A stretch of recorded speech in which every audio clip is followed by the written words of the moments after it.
हैन chicken roast गर्नुहुन्छ आलु रोस्ट गर्नुहुन्छ यसको लागि एक लट चाहिँ फ्राई गरेर निकालिसकेको छु है अनि अर्को चाहिँ यहाँ रेडी गरिरहेको छु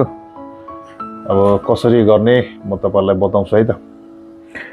यो मैले सबै नुन मसला जिराको धुलो हालेर यहाँनिर रेडी गरे मैले यसमा चाहिँ पहिला अब यसमा चाहिँ मैले तेल लगाए हैन तेल हल्का तेल दले यसरी अनि यसलाई चाहिँ यसरी राख्नु पर्यो हेर्नुस् है मैले अरु पनि आइटमहरु चाहिँ तपाईहरुलाई यसरी बनाएर देखाइसकेको छु है तपाईले हेर्नु भयो होला युट्युबमा भिडियो छ मेरो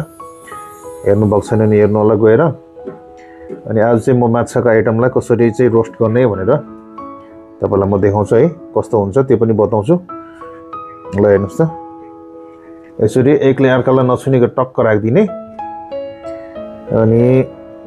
टक्क राखेपछि ल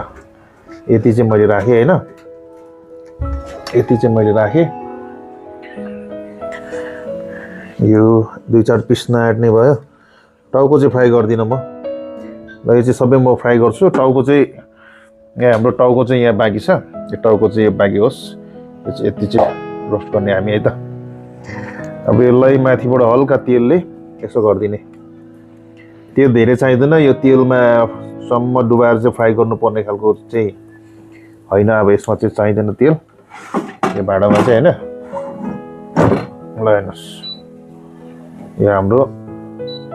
स्टार्ट भयो है 180 छ अनि तपाईको 15 मिनेटको टाइम छ हैन टेम्परेचर 180 छ अनि 15 मिनेटको टाइम छ अब हामीले यो 180 15 मिनेट पहिला 15 मिनेट गर्ने छौं त्यसपछि फेरि हामी 15 मिनेट गर्ने छौं फर्काएर है त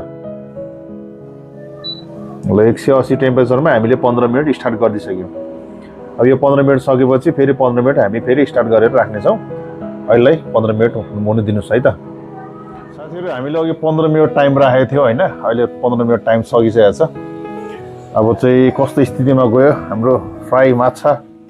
रोस्ट माछा एकचोटी हेरौं है त आहा हेर्नु त यस्तो भएछ हैन अब यसलाई चाहिँ हामी पुरै पल्टाउने छौं यो पानीमा धुएको थियो कि ल्याउने बित्तिकै त्यो भएर चाहिँ अनि पानी राम्रो सुक्नु पाएन यसलाई पानीमा अलिक सुक्खा गर्नु पाएको चाहिँ गजब हुन्थ्यो होला यो पानीमा धुएर राम्रो नसुक्दाखेरि चाहिँ यस्तो हुँदो रहेछ है तपाईहरुले गर्नुहुन्छ भने चाहिँ पानी अलिकति सुक्खा गरेर गर्नु होला मेरो चाहिँ पानी सुक्खा हुनु पाएन है ल यसरी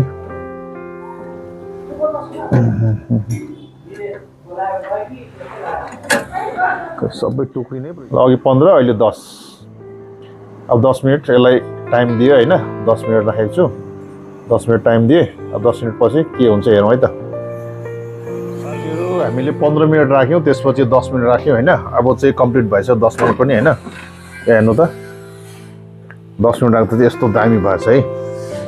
यस्तो अवस्थाको छ है हजुरलाई देखाउनु है देख्नुभयो यो भाँडोमा आलु पकाए देखाए तपाईहरुलाई हैन अनि यो के भन्छ अरे चिकन रोस्ट गरेर देखाए अहिले चाहिँ यो माछा फ्राई गरेको हैन माछा रोस्ट गरेको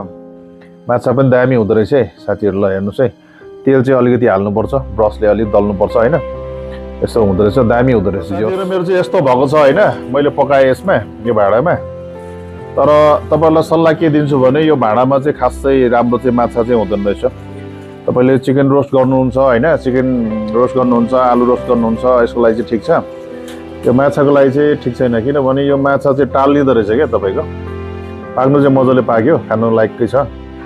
तर सल्लाह के दिन्छु भने तपाईहरुलाई यसमा चाहिँ त्यति राम्रो चाहिँ हुँदैन राम्रै गर्नुहुन्छ भने चाहिँ तपाईलाई तेलमै फ्राई गर्नुपर्ने हुन्छ